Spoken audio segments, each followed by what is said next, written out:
Hola, soy Lina María. Bienvenidos a este espacio de lectura, historias y compañía. Estamos leyendo la novela Los Derrotados del escritor antioqueño Pablo Montoya. Bienvenidos a este espacio, bienvenidos a la literatura. Comenzamos el capítulo número 17. Ituango, Antioquia, octubre de 1997. El Aro es un corregimiento de Ituango. En el pueblo vivían 700 personas hasta que llegaron los paramilitares. Estos pudieron entrar a la zona apoyados por un helicóptero, enviado a través del gobierno departamental y por soldados de la Cuarta Brigada de Medellín. En la fotografía, el caserío ha sido arrasado por una suerte de vendaval. Los habitantes no se ven por ningún lado, tampoco los paramilitares. Hace un par de días se largaron para sus campamentos de Córdoba. Solo hay un hombre y una mula que atraviesan las ruinas del Aro. Al lado izquierdo de ambos se ve una hilera de casuchas desbaratadas. Algo tienen en su fachada que recuerdan las tumbas de un pabellón de cementerio sórdido. Las casas se hunden, al fondo, en un horizonte de montañas de neblina. Andrés Ramírez llegó al Aro hacia el mediodía.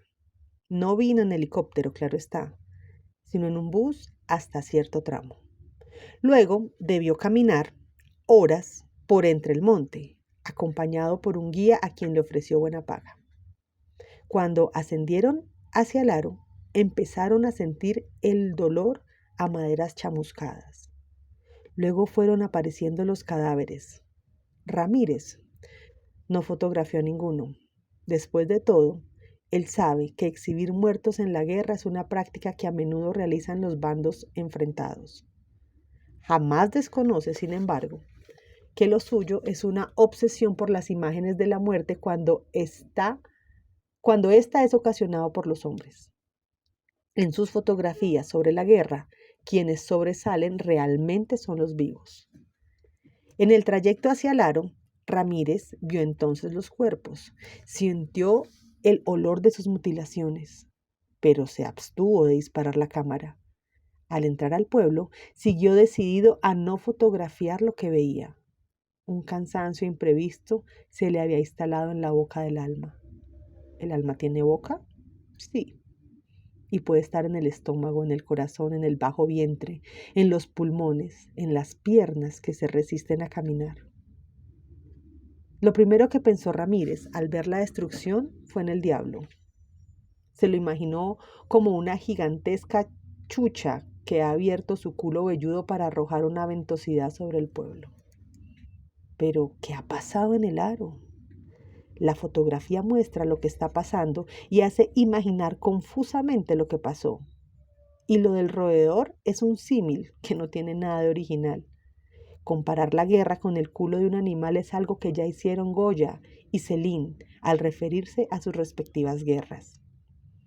Pero, ¿alguien ha visto una chucha negra, una gigantesca chucha antioqueña abriendo su ano y lanzando sobre un pueblucho sus flatulencias? En la historia de la literatura, ¿ha habido algún Homero o algún Voltaire o algún Tolstoy o algún Mausapán que hayan comparado la guerra con ese marsupial americano que también llaman zarigüeya, fara, runcho o sasapí? Ramírez pensó rápidamente en esta asociación zoológica. Después vio que la mula y el arriero recorrían la única calle del Aro. Sobreponiéndose a la fatiga, se ubicó en uno de los extremos del derrumbe y sacó la cámara. Mutatá, Antioquia, agosto de 1998. En las fotos de Ramírez aparecen los combatientes.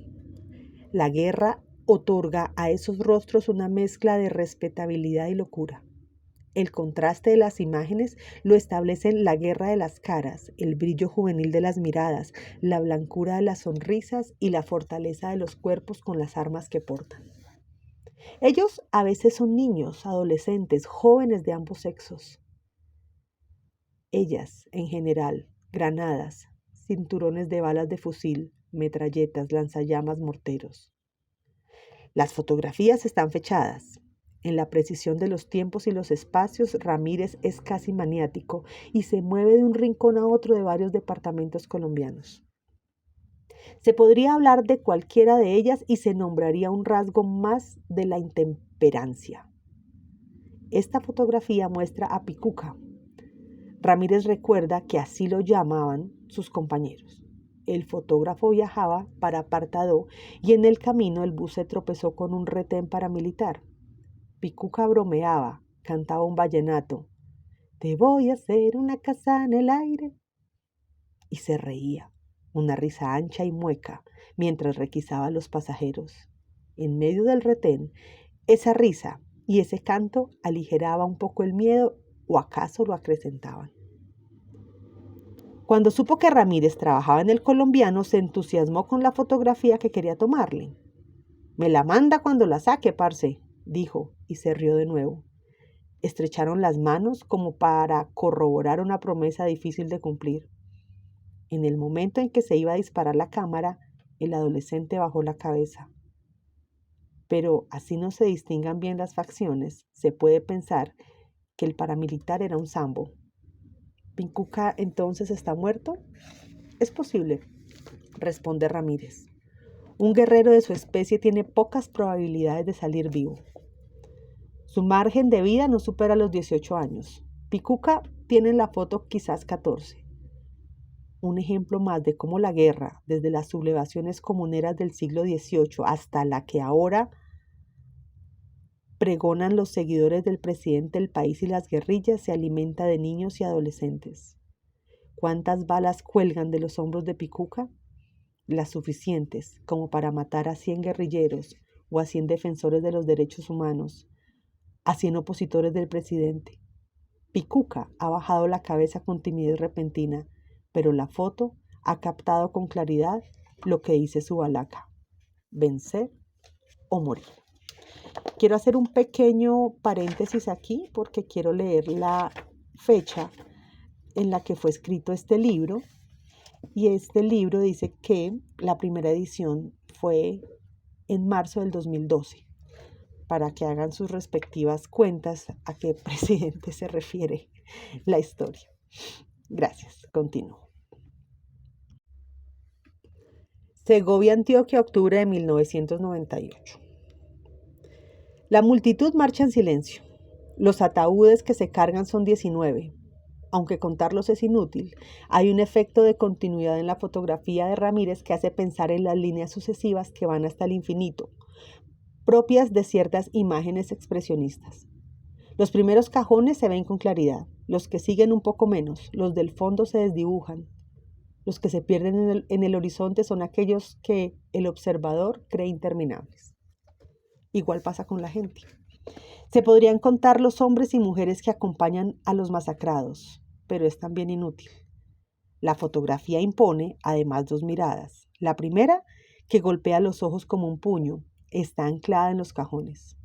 Ellos oscilan entre los hombros y mueven a pensar que esos mismos muertos están flotando sobre uno de los tantos ríos mortajas de Colombia.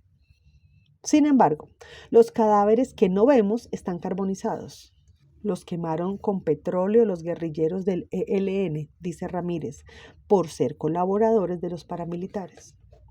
Los ataúdes ondean entre una gama de grises, blancos y negros perfectamente revelados. Serpentean como el camino por donde va la muchedumbre, como uno de esos cauces por donde sigue descendiendo la interminable muerte colombiana. La segunda es la que propicia una mezcla de desfallecimiento y de renacimiento. Ya no se imagina la explosión del oleoducto de Machuca y el fuego invadiéndolo todo a través del río incendiado. Lo que prevalece son los rostros de los vivos. Son tan discernibles, tan comunes y corrientes, tan perfectamente campesinos que el observador de la fotografía se reconoce de inmediato en ellos. Muchos tienen gorras, camisas de mangas cortas, camisetas de manga sisa. Todos sudan el calor tórrido de Machuca, pero ninguno llora. Casi todos miran hacia abajo. Hay 3 mujeres que se han encontrado con la cámara. Son esas 3 miradas las que expresan la pequeña dignidad en medio de la desmesura del horror. Puerto Valdivia, Antioquia, noviembre de 1998. A este, recuerda Ramírez, le decían negrito, el típico humor del país, porque negrito es un negro gigantesco. Su tamaño parece ampliarse por las municiones que lleva en su chaleco. La fotografía ha sido tomada junto a una poceta en donde Negrito se refrescaba. Hundió la cabeza en el agua y con ella chorreándole posó para el fotógrafo. Ahora bien, Puerto Valdivia es un corregimiento de Valdivia. Valdivia es uno de los 126 municipios de Antioquia. Antioquia es la región más próspera de Colombia. Y Colombia es una puerca metáfora del realismo mágico. Pero Puerto Valdivia también es un pueblo de comerciantes edificado al lado del río Cauca. Es un caos estrafalario de casas que marca la frontera entre las montañas de Antioquia y las praderas de Córdoba. Antes, Puerto Valdivia fue uno de los corredores por donde salía el oro de contrabando colonial. Hoy lo que sale es cocaína, y como antaño el oro, el polvo blanco, busca la mar oceánica. Por eso, al corregimiento se lo están peleando los paramilitares, el ejército y la guerrilla. Negrito está ahí para firmarlo con el uniforme atiborrado de armas. Su conversación es de escasas palabras, pero esto del habla poca no significa que él no sepa hablar. Negrito no es analfabeta ni mucho menos. Es más, ha terminado el bachillerato y alguna vez soñó con ir a estudiar contabilidad a Medellín. Su parquedad se debe sobre todo al carácter reservado, explica Ramírez. Porque antes de la foto que muestra los ojos cerrados, la bemba abierta, los dientes blanquísimos, el agua regándose por el uniforme lleno de municiones de mortero, Negrito ha conversado un poco con el fotógrafo. Ramírez tiene el don de entrarle a la gente con facilidad. Quiera a la gente y hágale sentir que la quiere. Tal era el consejo de Robert Capa para los fotógrafos y que él ha seguido con fidelidad. Negrito le cuenta cosas de su vida. En resumen, él representa la movilidad de los combatientes. Comienzan en un bando, pasan a otro, terminan en otro más. La causa, digamos política, les importa un rábano. De las 24 horas que tiene un día, 5 segundos lo emplean para cuestiones de ese tipo. El asunto es muy sencillo. Buscan el lugar donde mejor les paguen, sin posibilidad de forjarse un destino profesional. De eso se percatan rápidamente. Hallan en la guerra la solución para calmar la ansiedad de sus tripas y la de sus familias. Comprenden sin mayores problemas que si se mueven así, o la pelona los desaparece del mierdero de país que es Colombia para llevárselos quizás a otro mierdero peor. Negrito, por ejemplo, comenzó en la guerrilla del EPL, combatió en Urabá, donde había nacido. ¿Cuántos muertos?, pregunta Ramírez. Negrito se mira las botas que están sucias de pantano. Ni puta idea, contesta. No hay tiempo para contarlos. O uno los cuenta al principio, pero después los números se embolatan. Luego, cuando el EPL se amnistió, comenzó la venganza de las FARC. La divisa era simple: acabar con todas esas gonorreas vendidas del EPL. Más tarde, Negrito colaboró con el ejército porque no solo había que defenderse de los guerrilleros, sino porque pagaban algo. Pero valiente paga, exclama. El ejército, se carcajea Negrito, es una mano de muertos de hambre. Hasta que, desesperado por las amenazas de las FARC y cansado del sueldo del ejército, terminó enrolado con los paramilitares que pagan muchísimo mejor. La cuestión es sobrevivir, ¿sí o no?, concluye Negrito. Ramírez afirma con la cabeza y limpia del lente algunas gotas de agua. Jurado, Chocó, diciembre de 1999. ¿Cuál de todas las imágenes de Ramírez define la Colombia de estos días? Podrían ser varias. De hecho, el distintivo de sus fotografías, al menos las que selecciona para sus exposiciones o las que envía a revistas y periódicos, reflejan la situación del país desde algún ángulo. El dolor, la impotencia, la dignidad, la resistencia, la esperanza. No es extraño que haya esperanza en fotografías que muestran la guerra. La fotografía es ese arte que hace de la miseria y lo humilde, de lo decrépito y lo fofo, de lo escandaloso y vulgar, algo con ribetes bellos. Ramírez se justifica diciendo que él va a las realidades límites para sacar de ellas una imagen ética. Explica que toda foto debe contener una especie de humanidad del instante. Algunas personas han juzgado con sospecha su trabajo. Para ellos, Ramírez muestra en sus instantáneas humanistas solo una parte del país, la más execrable.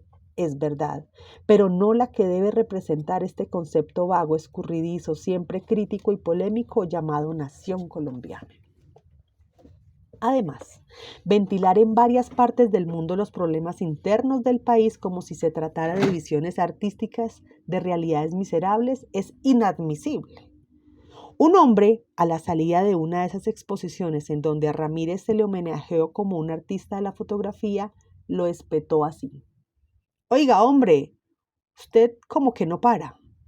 Denle con el dolor de los otros, ¿por qué no muestra mejor las cosas buenas del país? Déjenos en paz por un momento con esta guerra inmunda que usted retrata. Muestre las flores, los paisajes, los campesinos que trabajan, los obreros que salen adelante a pesar de las dificultades cotidianas, las mujeres que creen en sus hogares, los niños que aprenden en las escuelas, los jóvenes deportistas, los ancianos que se acercan con ecuanimidad a la muerte. Fotografíe las fiestas de Colombia, sus costumbres maravillosas, los semblantes de nuestro emprendimiento.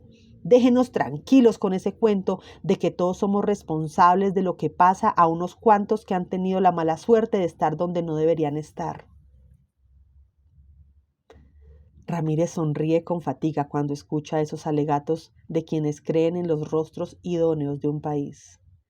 Pero hay otros que no quieren ver la indignación porque simplemente les repugna. Y les repugna porque están hastiados de ver todos los días los rostros de una guerra que, eso les parece, no va a culminar nunca. Así como jamás ven las noticias en la televisión ni las escuchan en la radio, ante una fotografía de Ramírez deciden no mirarla. Con todo el concepto de país o de nación de unos y el egoísmo de los otros, no convencen a Ramírez. Lo que le interesa más bien es fotografiar al hombre en su condición universal, aunque ese hombre es indudablemente colombiano. Esa criatura indefensa que sufre atropellos en pueblos y ciudades por parte de los militares de uno y otro bando. Para demostrar tal situación, Ramírez ha tomado esta fotografía. A veces ha exigido en las exposiciones que sea la primera de la serie, que sea esta la que el vidente mire cuando abra el libro o entre al recinto de sus testimonios. Es mejor dicho, la imagen que nombra por antonomasia al país. Se trata de un espejo roto en pedazos. Es una bagatela sin mayor valor económico, uno de esos espejuelos que se venden a 1,000 pesos en los mercados de abalorios de aldeas habitadas por indígenas y negros pobres. Ramírez ha caminado una vez más por uno de esos sectores devastados y ha mirado a sus pies, porque el espejo está tirado en el suelo. Varias balas, que parecen cuscas de cigarrillos aceradas, lo rodean. La tierra de Juradó, como el espejo, está agrietada. En los pedazos del espejo, como en la tierra, no hay ningún reflejo. ¡Wow! ¡Qué lindo eso! Frontino, Antioquia, noviembre del 2000. Los dos espacios más destruidos en las guerras son la iglesia y el vientre de la mujer. El tercero es la escuela. Los soldados reconocen muy bien qué es lo que deben atacar. Todos los bandos se han ensañado contra las escuelas. Las han bombardeado, las han abaleado, las han incendiado, las han reducido a astillas porque saben el significado de ellas. No es que destruyan un género de escuelas, por ejemplo, las que se inclinan por la enseñanza laica o alberguen profesores libertarios. Todas, por igual, han sido el blanco de los desmanes. Ha habido algunas cuyos salones derruidos muestran el vestigio de un Sagrado Corazón de Jesús o de una Virgen protectora mutilada. Ha habido otras que un prócer de la patria ha quedado incólume para que sus ojos de yeso vean la dimensión de las ruinas que ellos de algún modo han provocado. En las fotografías de Ramírez sobre las escuelas, el centro principal es el tablero. Sobre él están los agujeros de los proyectiles y las manchas producidas por las granadas. Hacia él se dirige la mirada de quien ha visto antes sillas, pupitres, repisas destrozadas. En estas imágenes no hay muertos por ninguna parte, porque su autor reconoce la torpeza que hay en los discursos redundantes. En esta que veo no hay nadie, solo un par de sillas desbaratadas y el pizarrón horadado con algunas operaciones matemáticas. Pero el nombre del pueblo que la rotula basta para que mi evocación de Laura Gutiérrez se imponga. Ella creía en los valores de la educación en medio de un país que lo gobiernan los representantes de la infamia. Ella podría estar ahí, en medio del tablero y las sillas, haciendo un gesto de sorpresa que grita auxilio. Pero en la fotografía no hay nadie. Los maestros y los estudiantes han terminado por convertirse en fantasmas sin voz. Granada de Antioquia, diciembre del 2000. Escombros. Eso es Granada. Piedras sobre otras piedras, casas de las que no ha quedado sino fragmentos de puertas y ventanas, astillas de vidrio, huellas carbonizadas de alambres eléctricos, pocillos, platos. Pero en un extremo, hacia la izquierda, hay una gran pancarta que se extiende horizontalmente. La sostienen algunos hombres que de entrada se confunden con las ruinas. La fotografía está tomada desde lo alto. Quizás Ramírez subió a una colina, pues Granada está clavada entre un dédalo de montañas, o tal vez a la torre de la iglesia o de alguna otra construcción que sobrevivió al bombardeo. La pancarta muestra una mano que parece exigir por un momento la interrupción de la guerra. Debajo de ella, en letras mayúsculas, dice territorio de paz. Se trata, en apariencia, de una de esas paradojas propias de la guerra. Uno de los matices de la ironía que construyen los hombres para sobrevivir en medio de la locura. Pues a Granada, por ser un sitio estratégico del oriente antioqueño, otro corredor por donde pasa la droga, desde hace años se la disputan como jaurías rabiosas la guerrilla y los paramilitares. Al cabo de los segundos, el observador discierne a la muchedumbre que hay detrás de la pancarta. La primera impresión es que ella se confunde con las piedras, que va a ser devorada irremediablemente por esa boca residual que es ahora Granada. Pero no es así. La gente está detenida en filas que manifiestan el orden y no el caos. Ella es la que define los escombros de otro modo, la que intenta otorgar un perfil a lo que es la destrucción. Vigía del Fuerte, Antioquia, mayo del 2002. El tema del llanto atraviesa una buena parte de las fotografías de Ramírez. Se podría decir que es esta circunstancia la que edifica su estética de la guerra. La muy conocida frase de la estética visual, ante el dolor de los otros, de Susan Sontag, se ajustaría para denominar una retrospectiva de su trabajo fotográfico. Algunos opinan que la presencia continua de las lágrimas, tanto en los personajes fotografiados como en los que miran las fotografías, termina manipulando los sentimientos. Pero toda fotografía debe mostrar algo. Ese algo usualmente está escondido, y el ocultamiento en las imágenes de Ramírez aparece para molestar la conciencia del vidente. Quienes lloran en ellas pertenecen a los estratos abandonados de la población, niños que en las fotografías ya son huérfanos, mujeres que ya son viudas, hombres que acaban de perder a sus hijos, a sus amigos, a sus mujeres. Es el pueblo quien llora en las fotografías de Ramírez. Ese mismo pueblo desamparado que también llora en las imágenes de Robert Capa, de Eugenie Hadley, de James Nashway. En el caso de Ramírez, son rostros indígenas, negros, mestizos, mulatos, zambos, que los lentes tornan bellos desde el desgarramiento. Belleza generada por el horror, humanismo estético en medio de masacres. Nuestro fotógrafo no ha pensado en eso cuando ha ido a Apartadó, a Segovia, a San Carlos, a Ituango, a cubrir las tragedias colectivas. Sabe, eso sí, nada se lo ha enseñado, que el sentimiento de la luz no se aprende. Es algo que surge con espontaneidad. Así como del rostro seleccionado para la fotografía nace una suerte de nobleza moral. Esto último tampoco se aprende. Viene, por decirlo de algún modo, de la intuición del fotógrafo. Pero pese a que Ramírez expresa con fuerza su deseo de que la guerra finalice, hay quienes ven sus fotografías y terminan sintiéndose agredidos. Estos son una parte de quienes no aprueban sus trabajos. Otra la representan los políticos, los militares, ciertos jueces, los jefes de los grupos armados que le han aconsejado meter sus ojos en otro sitio. Lo cierto del caso es que Ramírez llora raras veces cuando fotografía a quienes lloran. Ni siquiera se le corta la voz cuando cuenta las historias de sus travesías por los pueblos.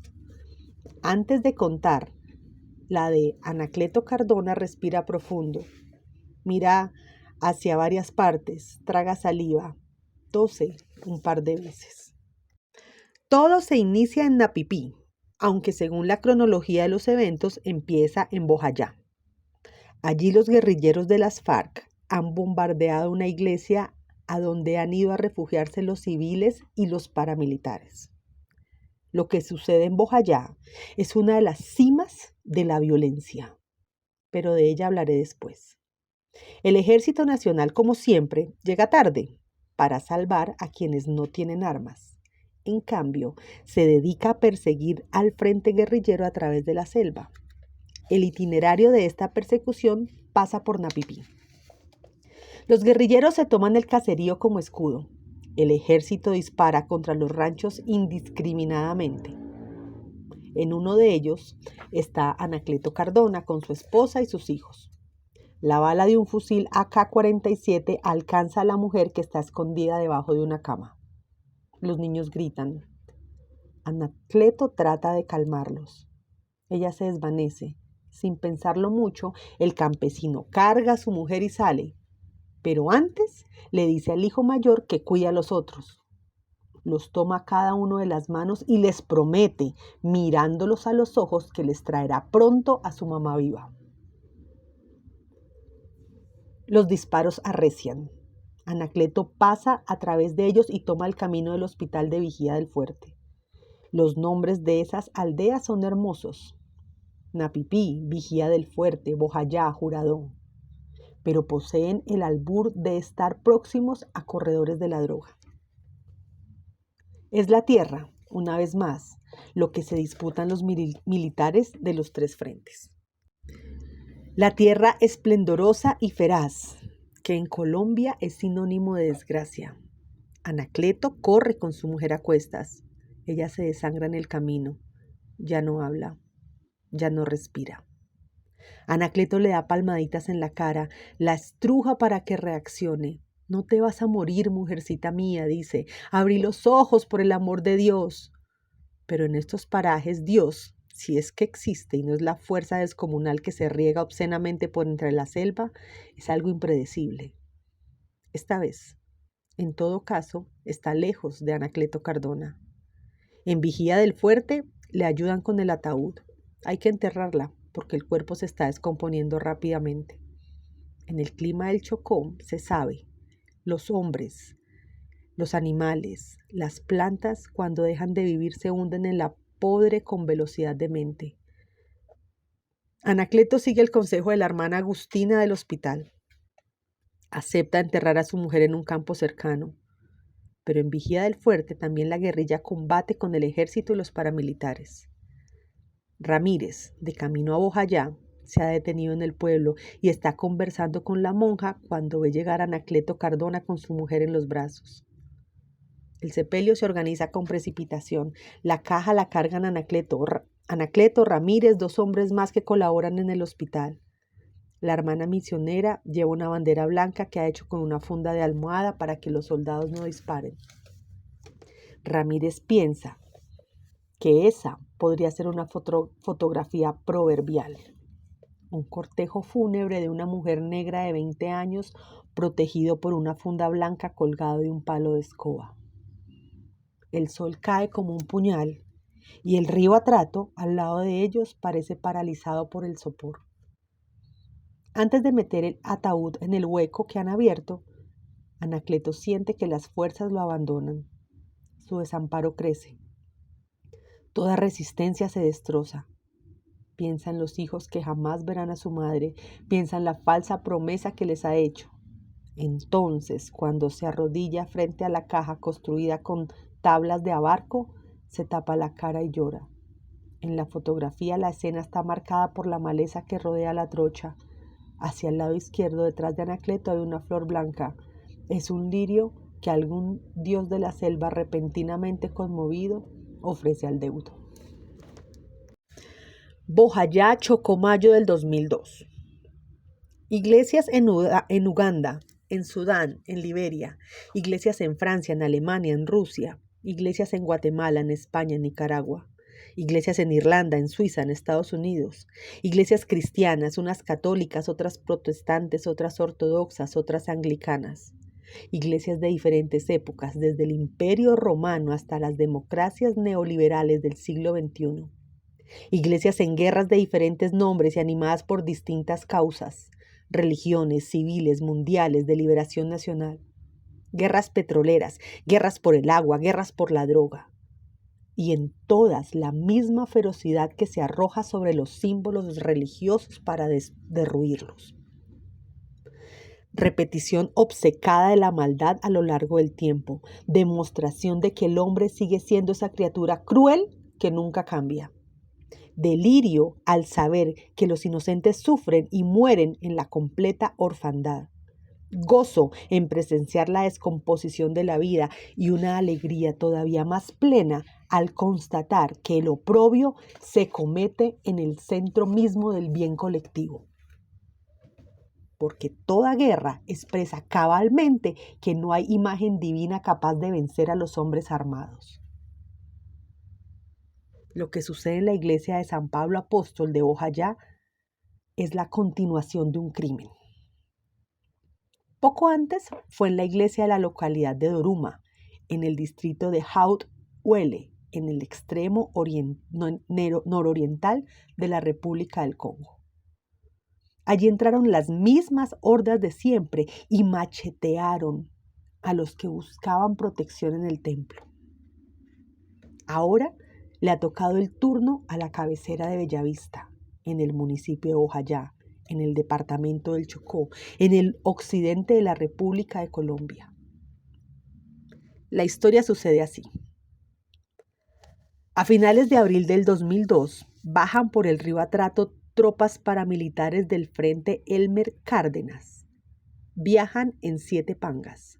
Están armados hasta los dientes. Provienen de Córdoba y Antioquia. Avanzan por el río con el beneplácito de los retenes militares del ejército. Avanzan bajo la lluvia de la selva chocuana. Desde las embarcaciones ven la espesura que se va abriendo ante el deslizamiento de la guarnición. Escampa y el sol aparece como una pupila implacable. Bandadas de guacamayas silenciosas irrumpen en el horizonte, atravesando el cauce como una alucinación abigarrada. Los micos, en cambio, aúllan desde las malezas extremas vulgaridades de su lengua, como si intentaran detener con su algazara la tropa que desciende por el río. La misión de los paramilitares es sencilla: echar al enemigo que se ha adueñado de una zona de importancia estratégica. El enemigo es la guerrilla, y esta, a su vez, ha impuesto su poder en los pueblos diseminados a los lados del río Atrato. Quienes se oponen al primitivo mandato comunista caen abaleados por las FARC y el ELN. Los paramilitares amarran las pangas de los troncos. Entran a Vigía del Fuerte. Se desplazan a Bojayá. Allí comienzan los enfrentamientos. Los líderes cívicos y las autoridades religiosas emiten mensajes para que las Fuerzas Armadas intervengan y los protejan. Esos comunicados se extravían en los caminos plagados de la otra selva burocrática del Estado. Nunca llegan, o si llegan, algún funcionario los deja por ahí, en una ruma de papeles que una empleada de aseo botará en cualquier momento. Se trata de una solicitud a fin de cuentas proveniente de un pueblo que nadie conoce. Un villorio de negros no importa para la institución que vela por la seguridad de los colombianos. La verdad es que la gente de Bojayá, por tener la piel oscurecida, por habitar esas batuecas del mundo, por ser perezosos, libidinosos, por tocar así los tambores, por bailar como bailan, por comer lo que comen, son ciudadanos sin categoría. Los combates entre paramilitares y guerrilleros adquieren desde un principio contornos apocalípticos. Salvador, el sacerdote del pueblo, les dice a sus habitantes que se refugien en la iglesia. Ay, las iglesias del mundo, quebradizas en el fondo. Aparentemente perennes por el silencio que saben conservar sus recintos. Todas con las puertas abiertas para que los hombres entren y se sientan amparados durante los instantes ilusorios de las preces. La de San Pablo Apóstol es chica. La han construido los mismos habitantes. Allá rezan a nuestro Señor Jesucristo y a la Virgen Santísima con plegarias surcadas de reminiscencias africanas. Mide 20 metros de largo por 10 de ancho. Tiene una puerta de metal y unas cuantas ventanas de hierro moldeado. Está levantada en el centro del pueblo, al lado de rústicas moradas de madera, para recordar que Jesús es parecido a los negros de Oaxaca, pobre, de piel oscura, con olores recios. Y ahora está recibiendo las familias que llegan con sus pocos avíos. Casi todos están descalzos y son pocas las prendas que visten. Pantalonetas, camisillas, faldas. Algunos traen gallinas de ojos asustados. La marrana entra con su cría recién de 10 marranitos. Hay perros sarnosos y gatos escuálidos. Todos ellos entran en la iglesia. Entran 50 personas, entran 100, 150, 200, entran 300 personas. La iglesia está más colmada que nunca. Afuera empieza a llover torrencialmente. Entre todos, desesperados y a la vez esperanzados, arrinconan las bancas. En el centro ponen colchonetas, esteras, sábanas, cobijas. Salvador intenta acomodar a la gente, pero hay un momento en que es imposible y unos y otros se ubican de cualquier manera. Solo el altar permanece despejado. En él hay un Cristo que con sus brazos extendidos en la cruz recibe a los huyentes de Bojayá. El miedo se apretuja todavía más en el recinto. Hasta los marranos y los gatos y los perros tienen miedo. Hasta el padre Salvador y el padre Cristóbal y el padre Antonio tienen miedo. La lluvia ha cesado y las balas vuelven a arreciar. El rezo entonces se eleva. Padre nuestro que estás en los cielos, santificado sea tu nombre, dicen los padres. La gente en una sola voz negra y compacta se le une. Venga a nosotros tu reino y hágase tu voluntad aquí en la tierra como en el cielo.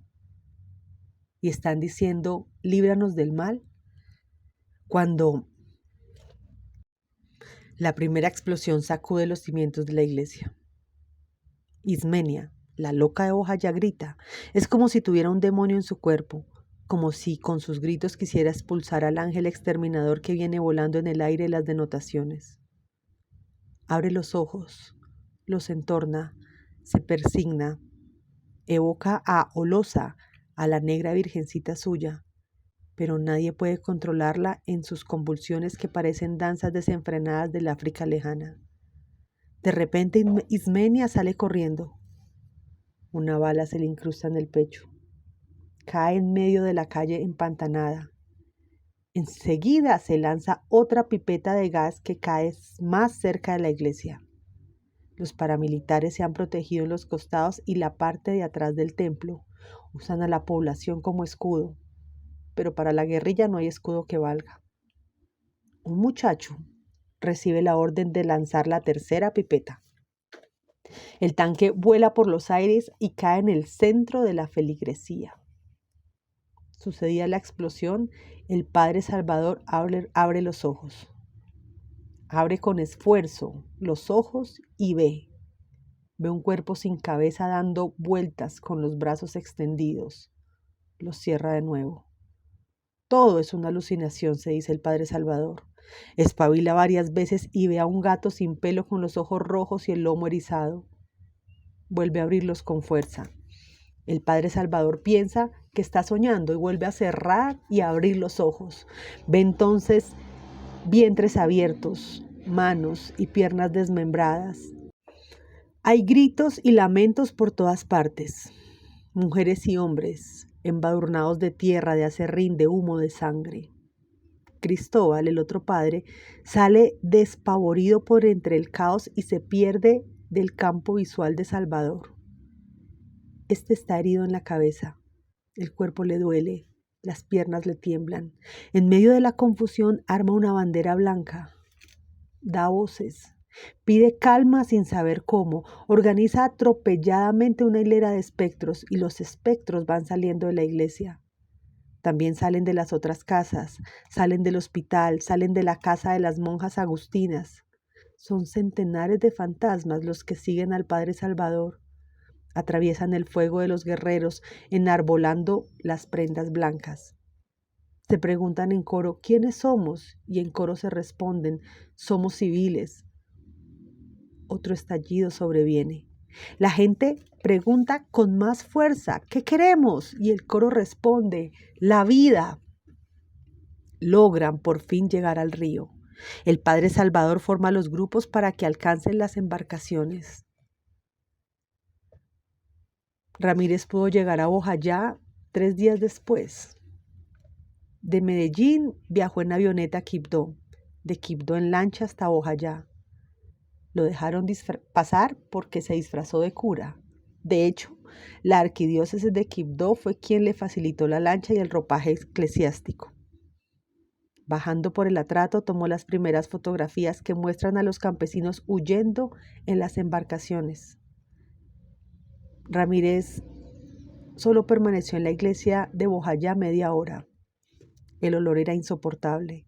Lo dejaron entrar con varios hombres. Estos sacaron los cuerpos mutilados y los metieron en bolsas. Poco antes, el jefe guerrillero le había dicho que el soldado bajo sus órdenes era un muchacho bisoño y que se le había ido la mano al disparar la pipeta. Con el eco de esas palabras, Ramírez recogió los vestigios del templo. En algún momento hizo una pausa para mirar por dónde pisaba.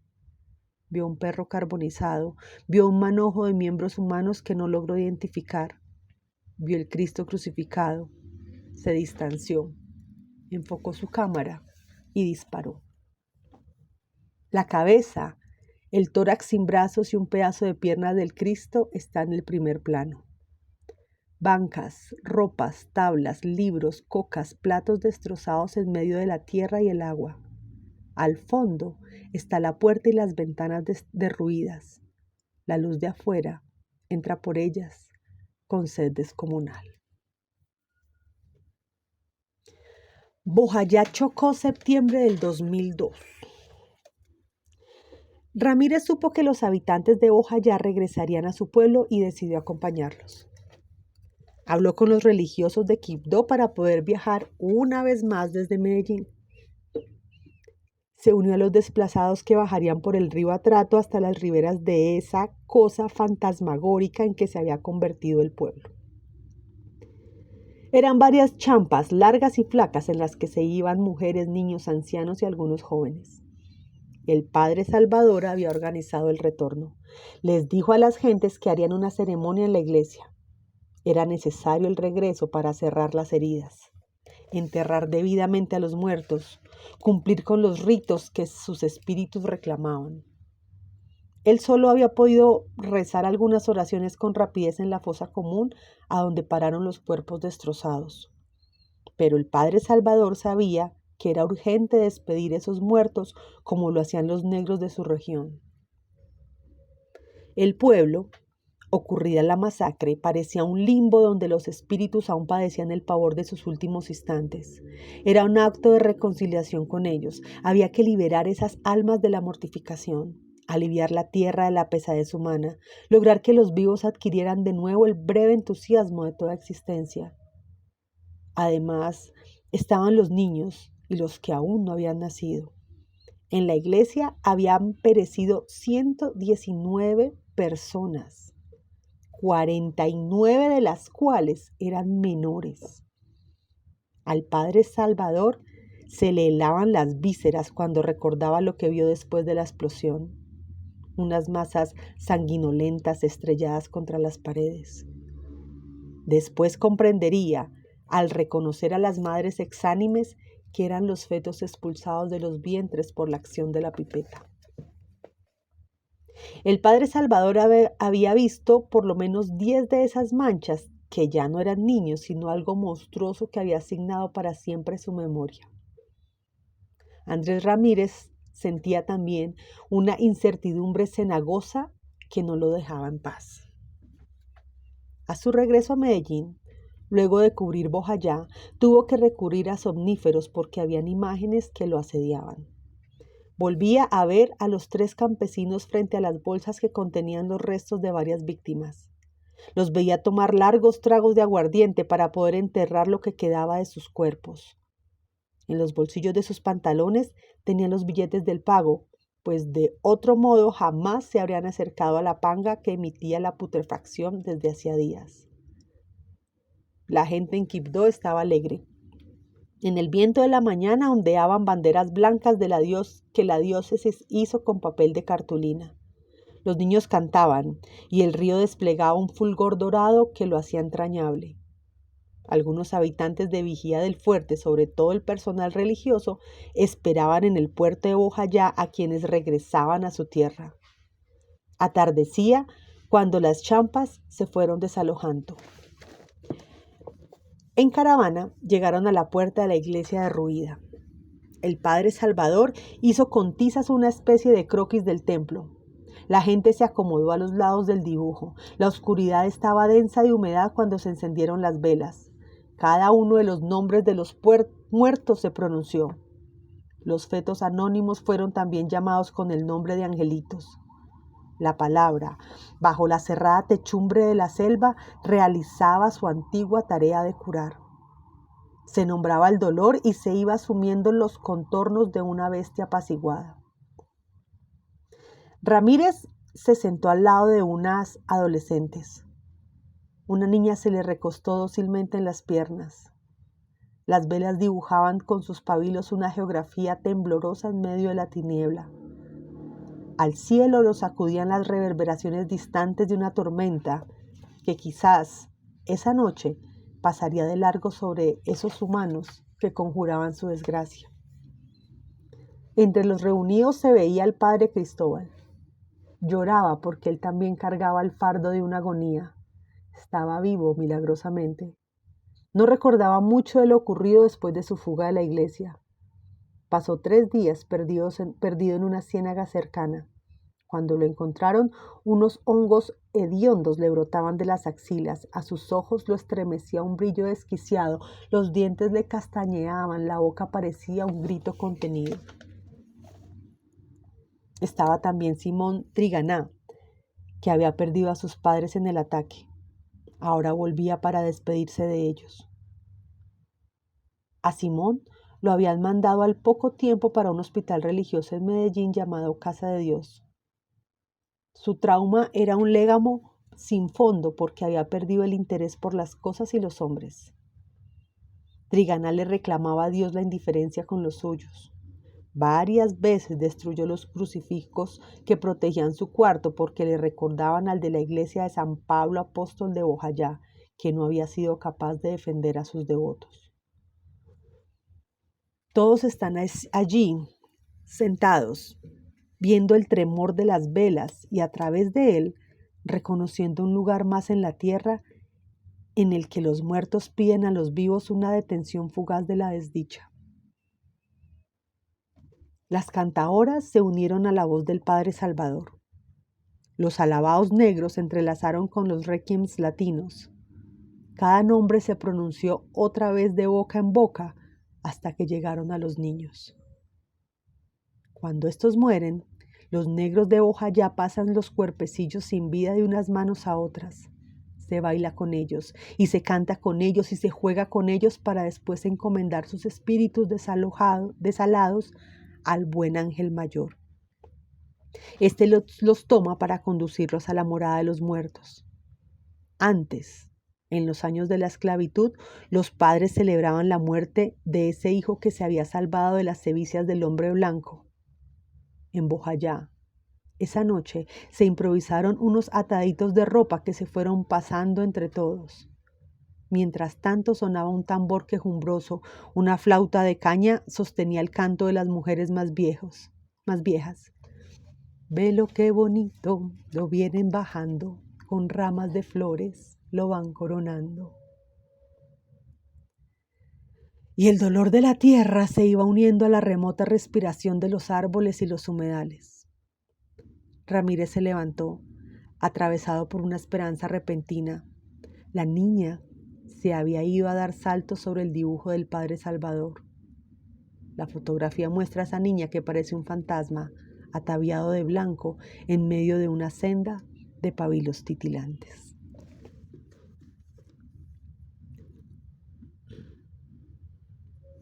San Carlos, Antioquia, abril del 2003. Hay un camión. Su volco está abierto como la panza de un ogro. Cañas de azúcar y de maíz desperdigadas en derredor. El monte, más allá de los bordes de la fotografía, se adivina enmarañado y está la carretera o el fragmento de ella que se presenta de entrada.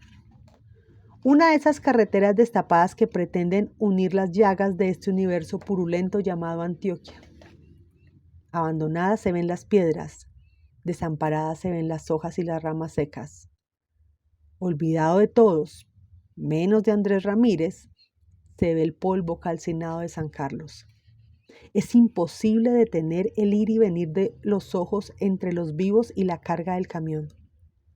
Así se quiera, así se intente, así se desee eso sobre todas las cosas, no hay nada que pueda cortar el puente elevado entre los niños del primer plano y esos cuerpos fragmentados en un extremo de la imagen. Una mujer camina hacia los niños. Ella puede ser la madre, ellos pueden ser sus hijos. Los niños pueden tener 3, 5, 7 años. Están descalzos, sucios, hambrientos. Miran a Ramírez, que, acaso, rápidamente los ha acomodado en el extremo de la acera, al lado derecho del camión, y les ha dicho que no se muevan. Los niños miran perplejos, pero en sus ojos está concentrado el núcleo de la pesadilla. Son ellos mismos su verdadero semblante. A su lado hay un perro, uno de esos perros sin raza que son la cara de Colombia, malicento, sosegado. También se ha quedado quieto. Bello, Antioquia, septiembre del 2003. Es una mano. Está empuñada con suavidad. El contorno formado por los dedos es el de una palomita o un pichón de tórtola que intenta recogerse en medio de la zozobra. Los dedos son algo regordetes. En algunos de sus surcos se reflejan las cotidianas labores domésticas. Las uñas no demuestran ninguna vanidad ostentosa. Están despintadas, pero hay cuidado en ellas. A la mano la acompaña un antebrazo que está marcado. Son esas 3 letras las que permiten identificar el drama. Las letras han sido talladas con una navaja o con el pico de una botella. Ellas dicen con claridad mayúscula: A UC. Ramírez escuchó el relato de la joven. Lady se llama y dice vivir por los lados de Bello, en uno de los barrios de las laderas del monte Quitasol. Tiene los ojos sesgados del indígena, el pelo grueso y abombado del negro, la boca y la nariz del blanco. Es una mujer de baja estatura, senos diminutos, caderas pronunciadas. Mientras Lady le cuenta cómo fueron los eventos, Ramírez sostiene la mirada.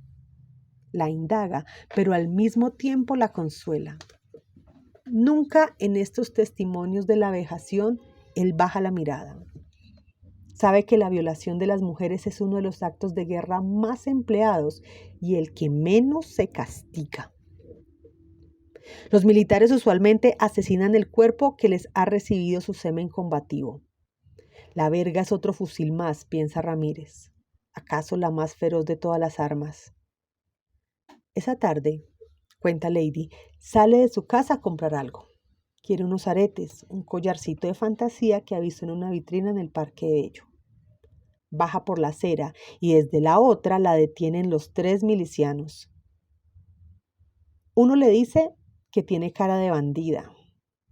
El otro le reclama su comportamiento de puta, pues Lady es de esas muchachas a las que les gusta ponerse los blue jeans apretados y la camisilla alta para que su ombligo resalte como una dádiva.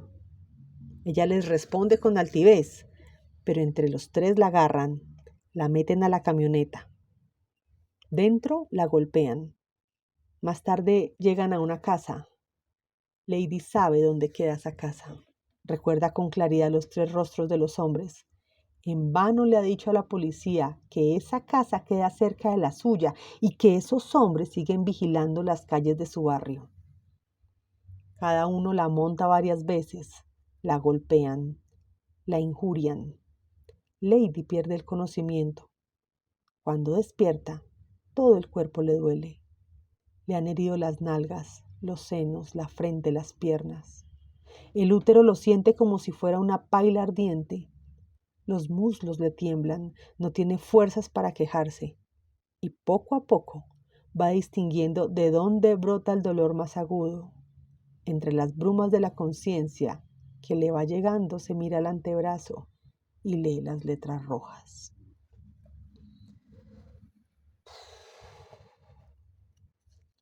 San José de Apartadó, Antioquia, febrero del 2005.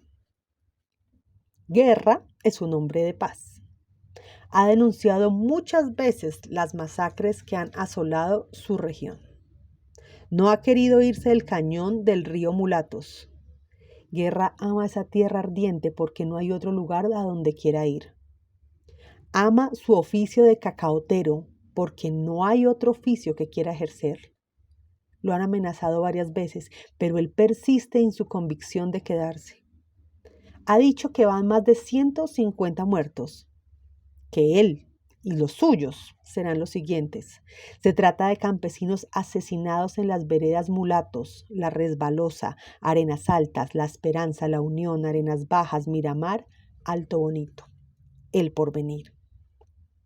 Veredas que quedan en los límites entre Antioquia y Córdoba y se desparraman un poco desordenadamente por la serranía de Avivé. Para quedarse han decidido los campesinos que dirige Guerra formar una comunidad de paz.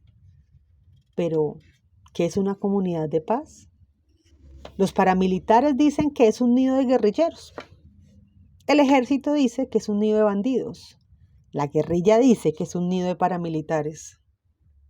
Una comunidad de paz, sin embargo, es algo más sencillo y complejo. Una comunidad de paz es un territorio de armonía campesina capaz de autogobernarse y autoabastecerse.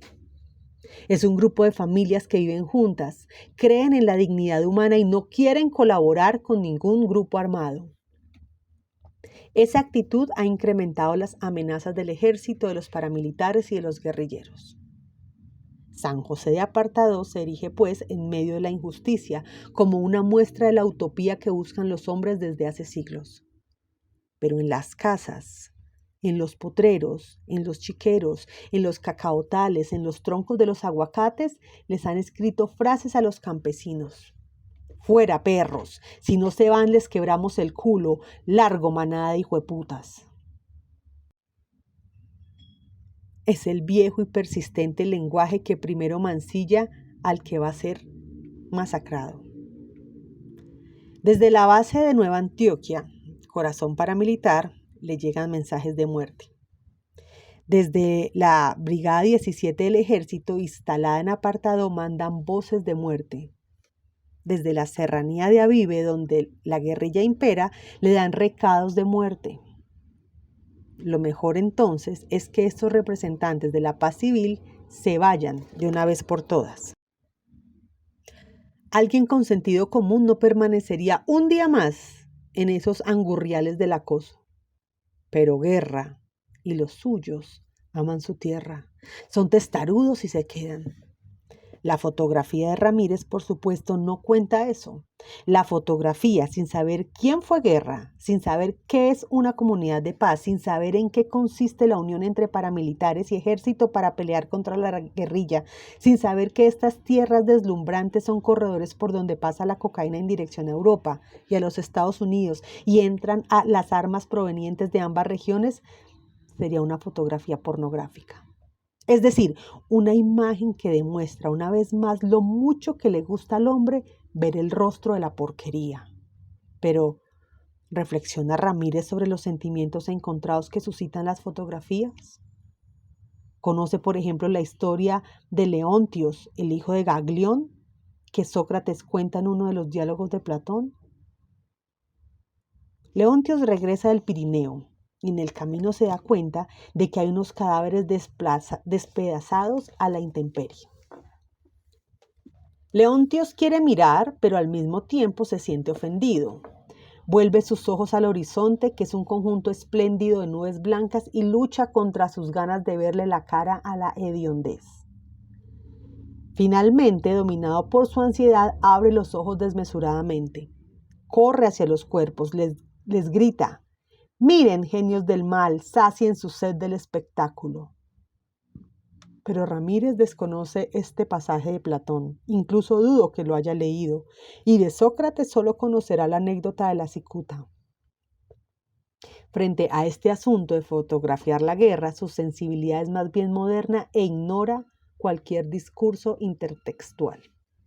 Ramírez cree simplemente que el sufrimiento es un error, un accidente, un abuso, una situación que exige la reparación y que es necesario rechazar sin ambagajes.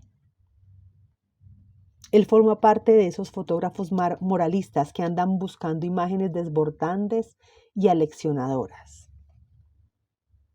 En esta hay un claro, como si los asesinos antes de despedazar a los hombres con los machetes hubieran cortado aceleradamente los arbustos, en un semicírculo que actúa como escenario. Lo que hay después, hacia el fondo, son más y más arbustos. El verde escandaloso de la serranía de Avivé. El verde que anima, generación tras generación, a los campesinos a trabajar en la tierra. El verde que despierta la ambición asesina de los terratenientes. El verde que enloquece a guerrilleros y a paramilitares. El que cantan infatigablemente los poetas. Pero en la foto, el verde está tramado por un gris de diversas tonalidades. Se ven dos hombres que atraviesan el paisaje, uno en cada extremo, como para decir con claridad que son los vivos quienes señalan el marco de las representaciones de la muerte. Se tapan las narices y, como Leontios, miran el espectáculo. Más acá de los cuerpos descuartizados de guerra, su mujer Bellanira y su hijo Deiner, está Ramírez. Con su cámara sigue disparando entre náuseas y los ojos encharcados de lágrimas. Delante de él hay un tronco de madera, uno de esos troncos selváticos, carcomidos por el tiempo, que lleno de moscas y gusanos se ha derrumbado sobre la tierra. ¡Wow! ¡Qué capítulo este! La fotografía de la guerra. La fotografía de la guerra que ha marcado la historia de este país de una manera tan absurda, tan obtusa. Voy a leer una nota del autor que está al final del libro sobre este capítulo 17. Dice, al capítulo 17 lo conforman una serie de comentarios a varias fotografías de Jesús Abad Colorado, que seleccioné con toda libertad y en aras de lo que me exigía la novela. Sin embargo, Andrés Ramírez, el fotógrafo de los derrotados, es una figura de ficción.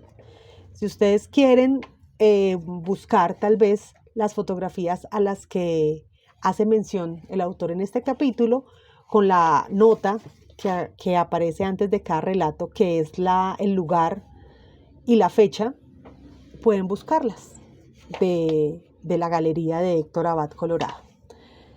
Algunas de ellas están expuestas en galerías, en museos, pero yo creo que muchas están en la red y pueden buscarlas para que se acerquen un poquito más a esta historia de la violencia en nuestro país. De nuevo, repito, una historia absolutamente innombrable y